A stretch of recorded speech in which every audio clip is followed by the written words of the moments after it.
Eto, talagang ibang-iba na ang mga pahayag ngayon ni Pangulong Marcos Jr.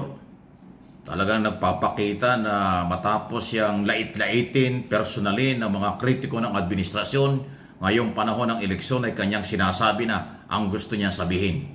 At sinasabi nga niya rito ay ang mga kalaban ay sinasabi niyang hirap makabuo ng mga kandidato.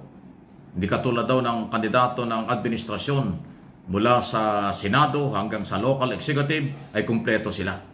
Meron pa nga siyang parinig. Sino kaya tinutukoy niya rito? Na meron daw kandidato or naging senador na parang pinabili lang ng suka. Ang lupit, ano ha? Iba na talaga ha? Sabi ko na nga ba eh. Ang mabait, masama ring magalit. At ito na yung sinasabi ng Pangulo. Pakinggan po ninyo. Ng mga malalakas at magagaling na kandidato. Di tulad ng iba, karampot lang ang kandidato. Dito po, buo kami. Hindi lamang buo sa numero, ngunit buo ang loob para ipaglaban ang kapakanan ng bawat Pilipino at ang buong Pilipinas.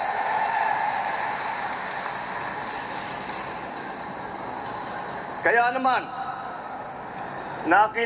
nagtataka nga ako, parang yung mga iba na naging kandidato nag-deliver lang yata ng suka nabigyan na ng certificate of candidacy dahil wala ang ikukumpara sa ating kandidato. Sino yan? Sino yan? Na para daw pinagdala lang ng suka, pinabili ng suka o para lang dala ng suka. Kung kandidato na, nag-file na ng certificate of candidacy. Ayan ang sinasabi. At ngayon sabihin natin, senador na, sino kaya yun? O kayo, mga nanonood, nakikinig, alam na ninyo.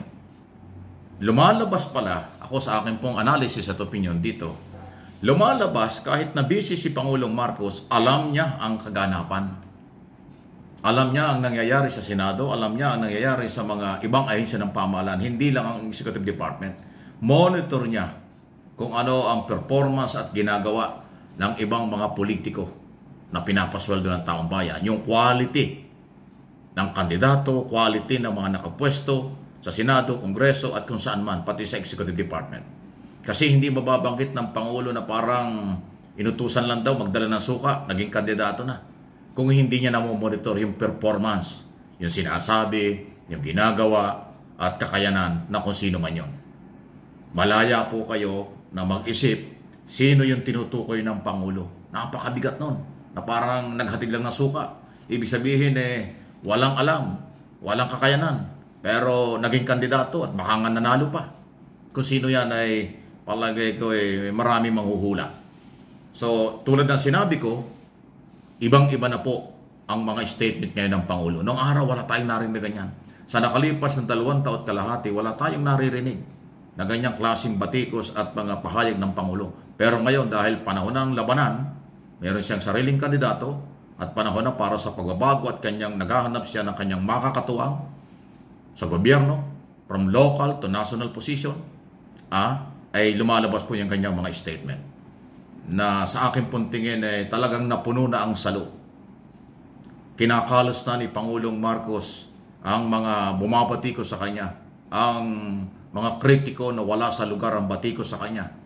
Madalas na nakaraang mga araw ay pamimersonal, pinipersonal siya, binabantaan pa ang kanyang buhay, kaya ayan po ang lumalabas kayo.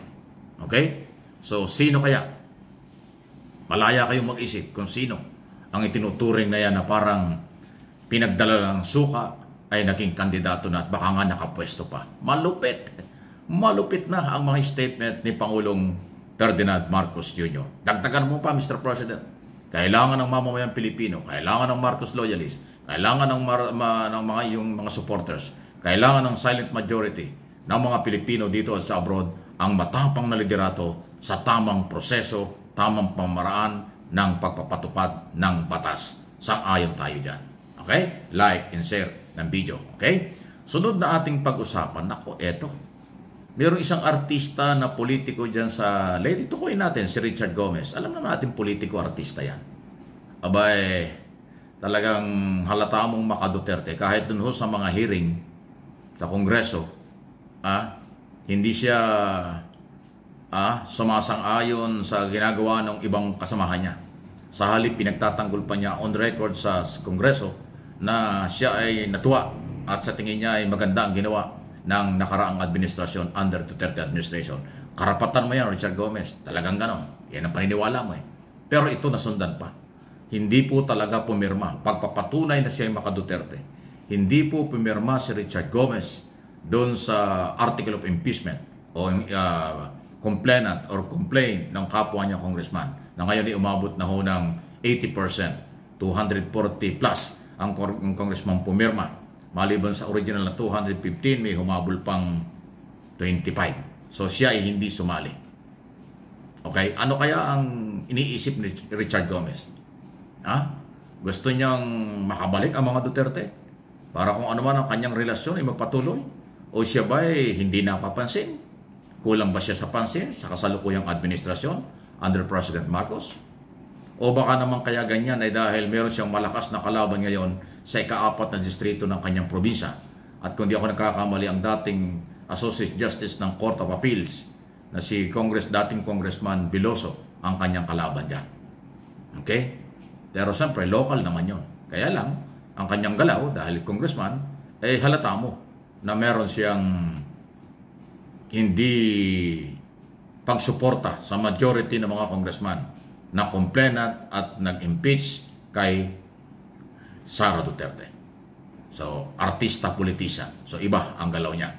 Karapatan niya yan. Pero kayo po, na mga Pilipino dito at sa abroad, ano inyong masasabi dyan sa galaw na ito at ginagawa ni Richard Gomez, aktor, politician na hindi kaalyado ng ating administrasyon? Yun ang aking observation at opinion sa kanyang mga galaw. Ano bang meron ang mga nakuha niya sa mga Duterte?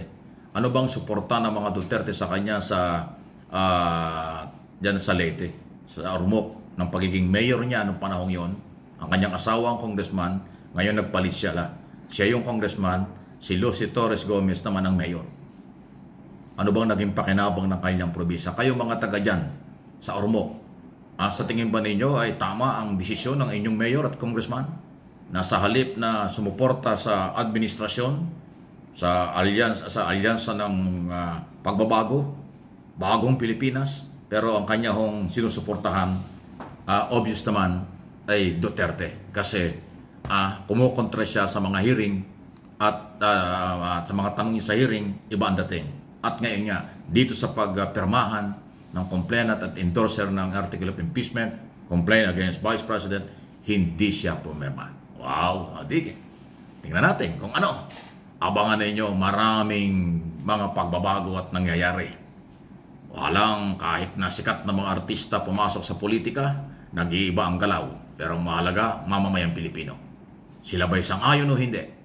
Sa ganitong klase mga galaw, malaya po kayo. Please react at saka subscribe na rin, follow at siyempre like and share ng mga video ito sa aking mga channel.